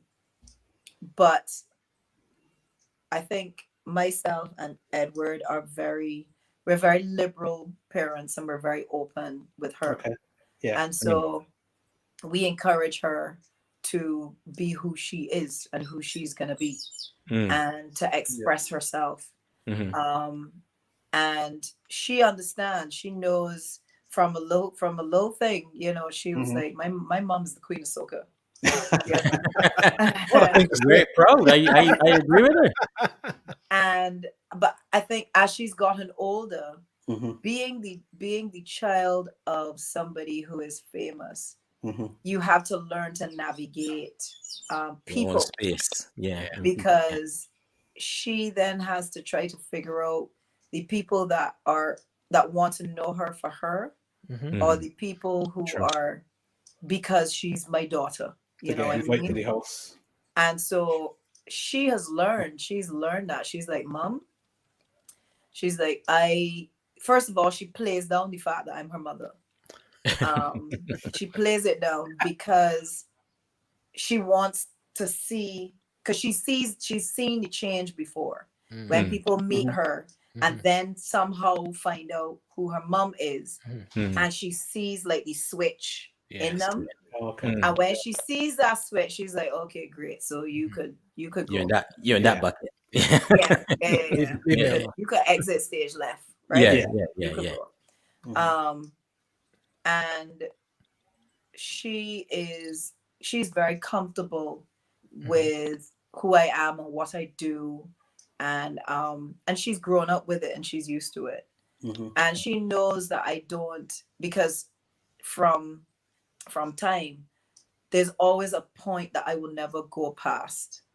I was never one of those artists to be, you know, full, you know, slackness and skin out on the stage and all this kind of thing. It's like, that's never been my style. I can walk out a real stink. Yes. That for sure. Nobody's stopping me from that. I didn't realize that. I never look. Never. I can go check again. I didn't know. You're spoiling these fellas here, Alison. But but she's interested in the arts, but in a different way. She is in dance. She's been doing ballet since she was 3. So she's still doing ballet. She's doing modern and she's doing jazz. Awesome. She's doing theater arts, so she loves like acting and stage and that kind of stuff. But she's never really been interested in like singing in terms of being a singer. And we had the conversation very recently, actually. She said to me, she said, Mom, she said, I wouldn't be a singer. She said, even if I wanted to be a singer, she wouldn't do it because the pressure. The comparisons. Yes. Yeah. Yeah. Yeah. So she's like, even if she wanted to be a singer, she would not do it because she wouldn't want that pressure to be tough, to have to live up to your mother's the Queen of Soca. Yeah. She can, but she ain't as good as Alison. Yeah. Getting all of that. Yeah. No, that's what people would say. Absolutely. And that would not be fair. No. And I totally understand it. Yeah, and for sure. Totally get it. And I never encouraged her. I never was like, well, you need to sing this and sing that. No. It was however she was going to find her way. She found her way into the arts in a completely different way. I am very happy with that. She's also interested in photography. And she likes set design. Because she can sketch and paint and all these kind of things. That is great. So she is super creative in a completely different way to me. And I'm just glad that she's in the creative arts in some form or fashion. Amazing. So everyone knows the Soca Queen, but there's another side to the Soca Queen that we want to explore here for a little bit. You should stay away from me. I'm Poison Joseph. Is that ganja smoking Rasta girl, right? Look, Mom, even if it is, it's still my decision. How do you know my name? Where do you see my son? You're like a candle that cannot be hidden under a bushel. Where are you going? To look for my son. No, pessoal. I'm on a journey to reconnect with my ancestry. Many more will find their way home. May the souls of my two heroes rest in peace.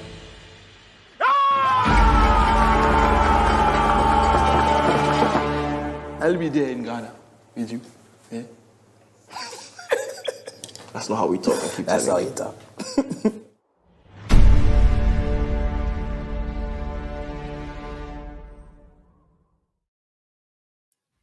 Wow. Amazing. Wow. This so is on my list, man.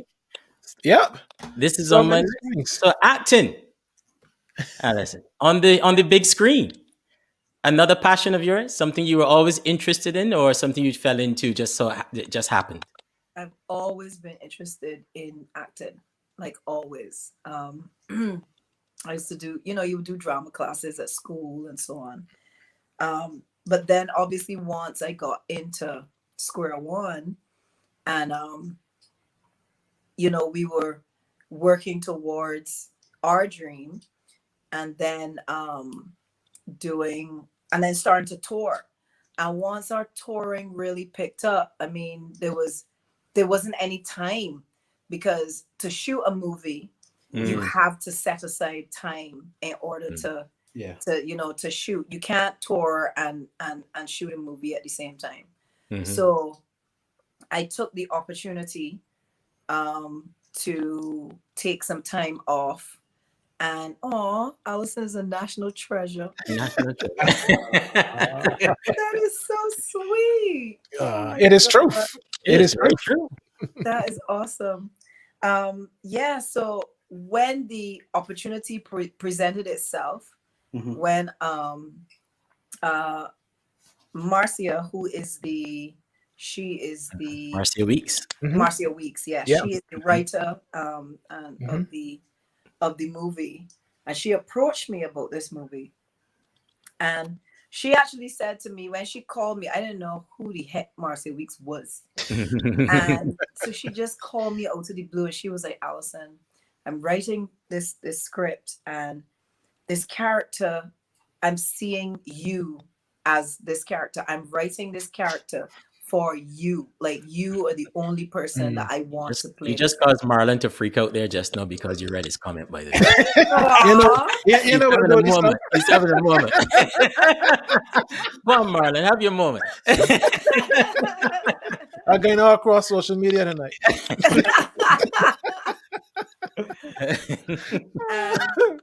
So it took a little bit of time because they were putting together the cast and so on, and the cast was going to be a Caribbean cast, and also that it was going to be shot in different countries, and I was like, wow, this is something that I definitely want to be a part of.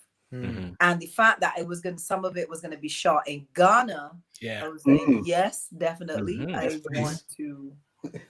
want to be a part of that. And so when the script came and I had the opportunity then to read through the whole script, I was like, yeah, this is a movie that needs to be made. This is a movie that Caribbean people and African people the same way need to be able to see. People of color need to be able to see this, because it's all about it's about home, and it's about our ancestry, and understanding that yes, we are Caribbean people, but we're Afro-Caribbean people.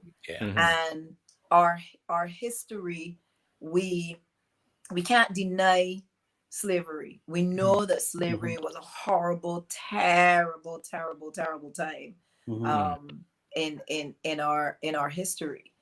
But our ancestors went through what they went through and survived that for us to be able to be here. And so this movie makes us understand that it goes beyond being St. Lucian or Antiguan or Trinidadian or Barbadian. It goes beyond that. It goes back to the enslaved Africans, the Africans who were enslaved by their own initially.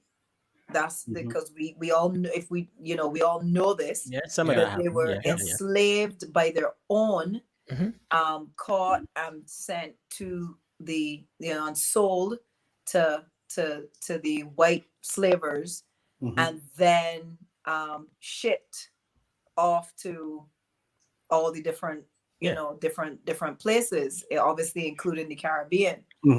And I had the opportunity. We filmed in one of the castles, but I had a previous trip to Ghana, where I had performed at the Ghana Music Awards, which is the equivalent of their Grammys. And so we did go and visit the castle, and I did the tour. And it was heart-wrenching in so many different ways. To actually, when you're standing in the place where you know that your ancestors lived, died, suffered, went through what they went through for hundreds of years, and that you are able to actually stand in history. Like we in the Caribbean, you have the history books, and you see the when you see the diagram of how the slaves were put in the ships, when they're like literally like sardines, like next to one another, no space and that kind of stuff. In there's a museum at the castle before you actually do the tour, and the museum, they actually show you that picture, and then there's like a model, almost a life-size model of a section of the ship, that you could really understand what happened, what it was like, really kind of step into what our ancestors went through. And it was, as much as it hurt my heart and made me cry, like everybody, there's no way, if you get the opportunity, if any of you that is within earshot right now get the opportunity to travel to Ghana, make sure and go. There are 2 castles that are still there and with the door of no return. And you get the opportunity, please go, because it's a very emotional tour, but it's also an empowering kind of tour, because when you see what they suffered through, and that they were able to come out on the other side, it makes you understand how strong Black people, how the Black race is, how strong it is. And that it doesn't matter how fair or how dark or whatever, we all originate from the same place. There's just different blends in some of us, But at the end of the day, you know, and we came out on the other side much, much stronger. And that's what I brought away. That's what I came away with. That was my takeaway. Is like, yes, we went through that, and we should never forget it. Don't ever forget it, because there are people that are like, oh, slavery, and we always gotta go back to this, and we always you need to remember. Use it to spur you on. Absolutely. Exactly. So that you understand why it is that you're continuing to fight, why it is that you're continuing to strive and to push for Black people as a whole. Because of that, because of where our ancestors came from, because of how we got here in the Caribbean. That's how we got here. We didn't get here voluntarily.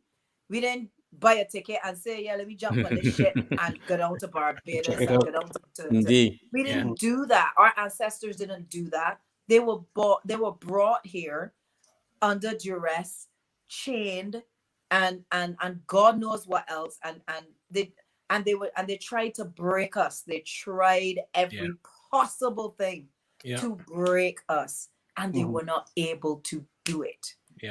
And that is what we have. That's what we got. Always understand. So if you get that opportunity, go. I would advise that you go and really, because it becomes very real. It becomes very, very real. It's not just what you read about. You read about the Middle Passage. You're detached from that.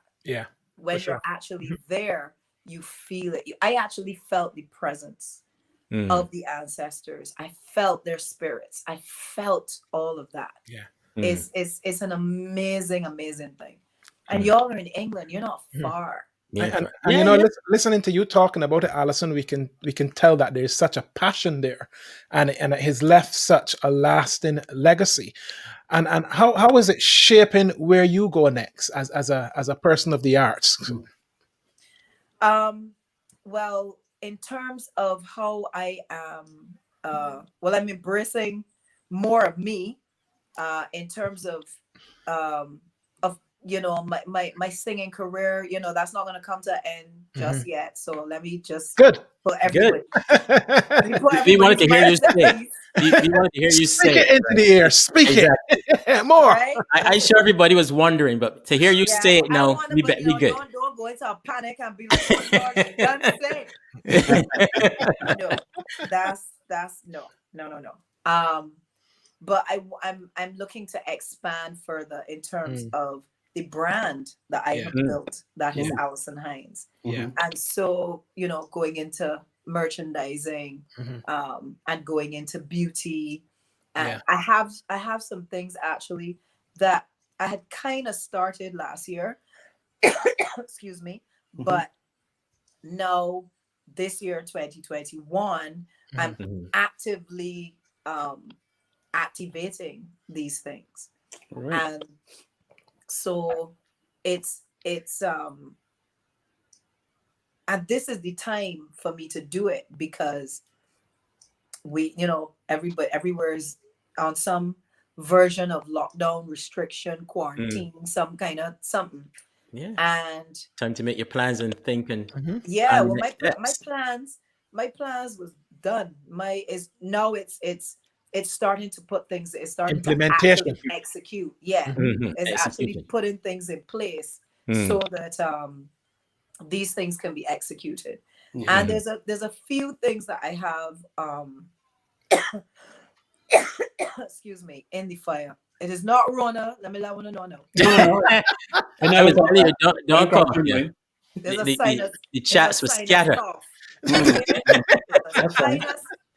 Don't go too hard, because you know, next thing you know, it's like, yeah, boy, Alison Hinds got Rona, boy. I see on that show. Wanna know? Touch your forehead. Are you feeling hot?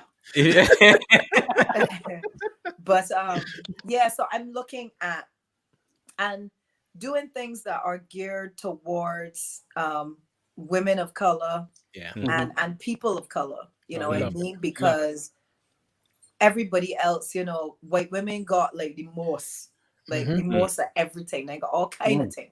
And I want to focus on things that are geared towards, not only towards women of color, but Caribbean women specifically. Okay. Not that other women can't, be, but that's my focus. Yeah. Because I'm a Caribbean go woman. first. Yeah.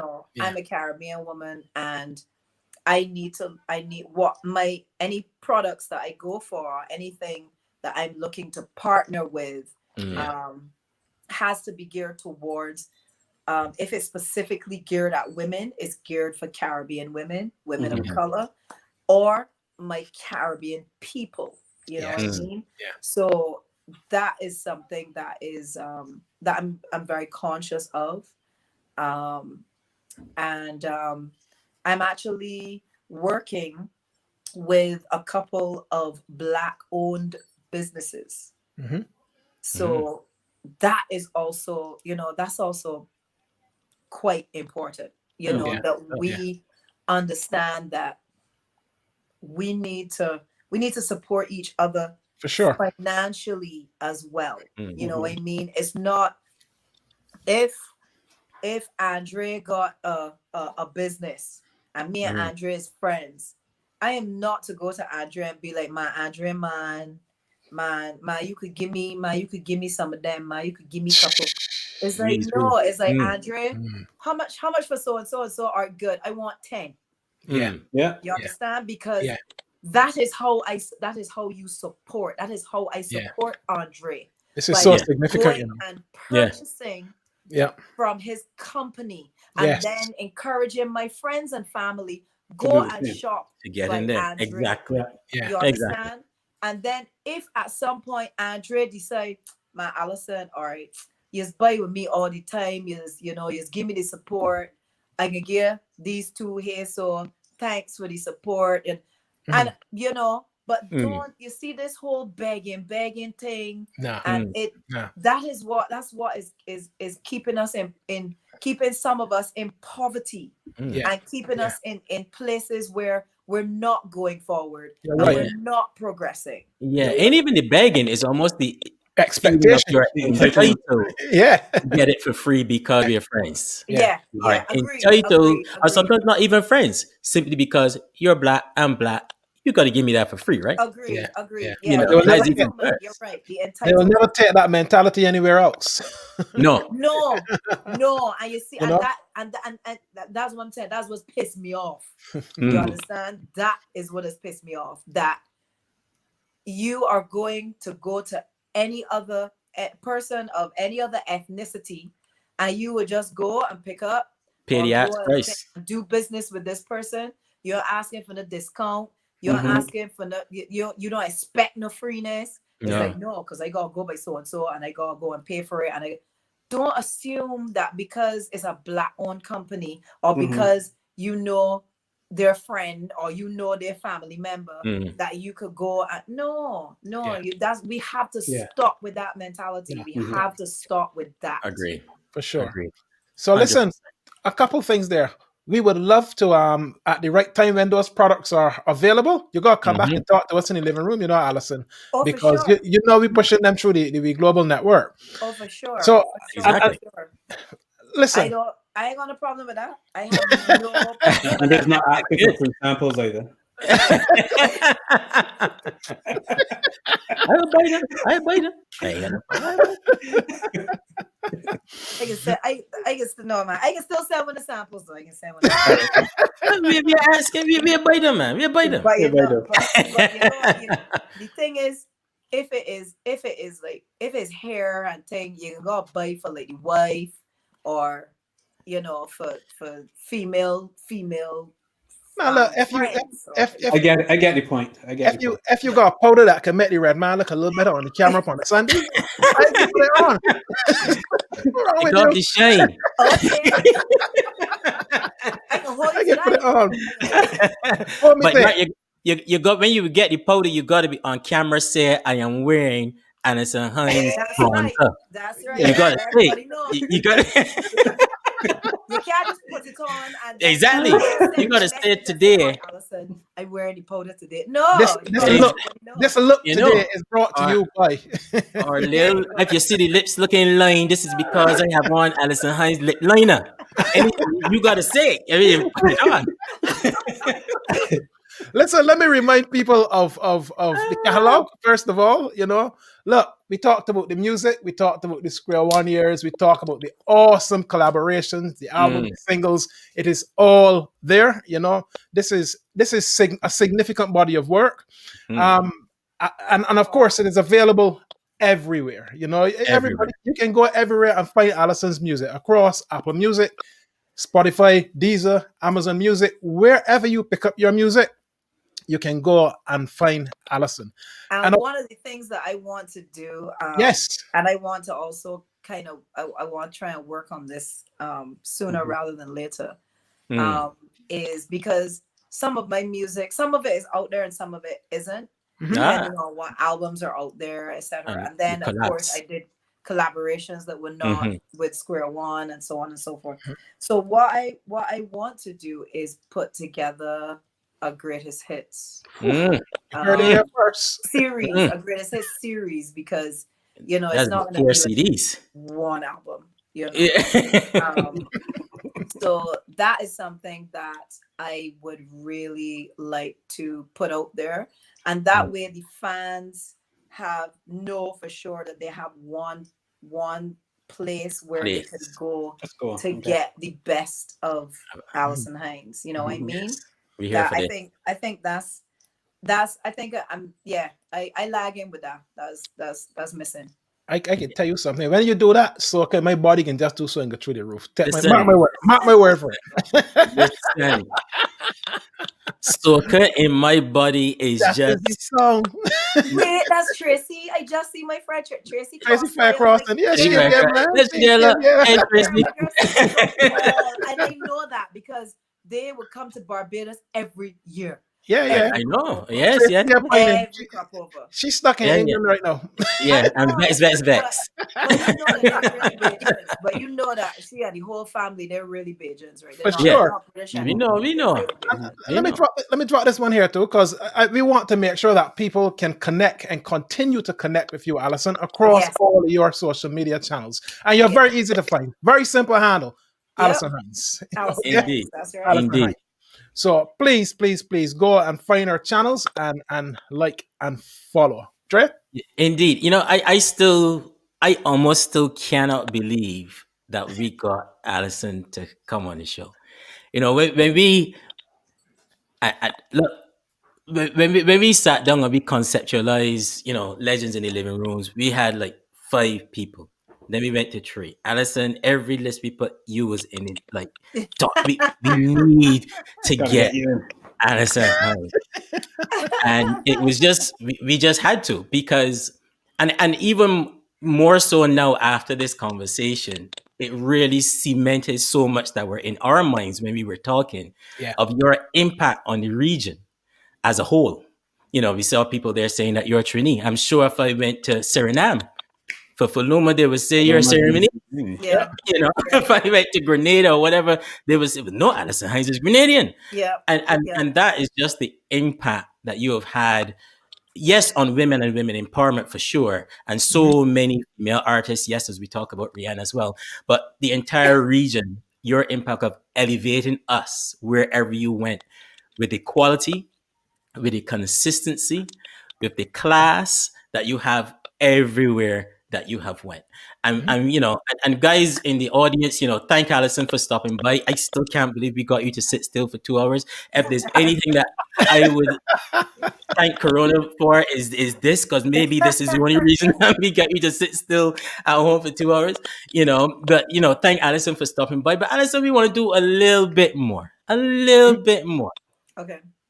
Because as I said, when we conceptualize the legends, we had a list of people, and it is pleasing that we had our top 3 people of legends in the living room. Awesome. So you're on the wall now with David Rudder, with Michael Holding, right? And we bring you in now as well, Alison Hinds, into our wall of legends. That is so nice. Thank you so much for everything. Fellas, we raising a glass. You raising a glass. You got something there, fellas? Got my hair ready, man. I got a little bit of Mobby left. So everybody in the audience. I got my Baileys here. Everybody in the audience, if you got a glass, if you got something, if you can just raise your hand, put a dance, something in the comments.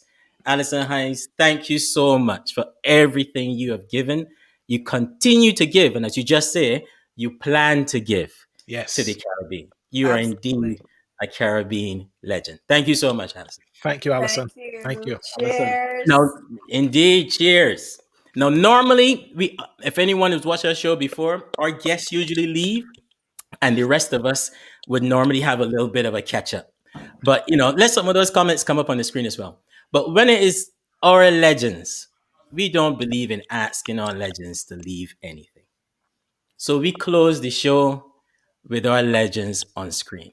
And I think, Alison, you have the fitting song to close this show with and let people have a listen. And it is this one. Alison, thank you so much. To our audience, guys in the audience, thank you again for joining. Hit share, please, because people who weren't able to watch it live, I think there are people who would love to watch this and should watch this as well. Even as it stays on the internet, on Facebook, on YouTube, and wherever it may be. So please hit share so people can just be part of this conversation and just hear some of the wisdom and knowledge from Alison Hinds as well. So thank you so much, Alison. Guys, it's been great. I don't think we have anything else to say, to be honest with you. It's just been such a fantastic show. And we finish with this one. I'm a West Indian. Play soca, play soca, play soca, play soca. If your vibes ever good, body looking rude, forever looking nice, cause you're always in a line. Use a West Indian, yeah, yeah, yeah. Use a West Indian, yeah, yeah, yeah. Yeah, put your hand on your knee, wine to the beat, bend low, touch your toe, you know.